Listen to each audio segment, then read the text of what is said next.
Europa. Taip. Kas ten gera bus? Kad Europai niekai faktiškai nevadovauja daug. Vietai kaip yra, kaip sėdė, taip sėdė.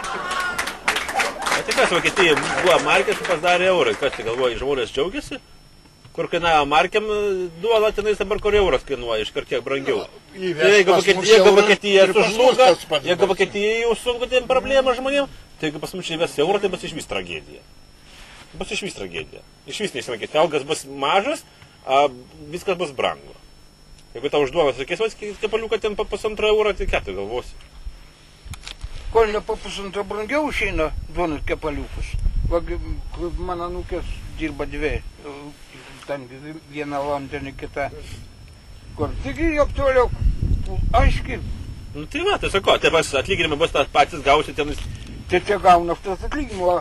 Čia negausi, čia nėra tiek pinigų, taigi čia Seimas sėdi. 3,6 litų moka. Vien tik už būtų. Nu, taigi tu negalėsi tiek mokėti, čia tiek neuždirbsi, iš kur čia mokėsi. Tu čia per 2 mėnesius neuždirbsi. Tai kur čia tiek uždirbsi, nes reikia sodrą atiduoti krūvą pinigų. Tiek sumoka už mėnesį, už būtų tik tai. Čia niekada neuždirbsi.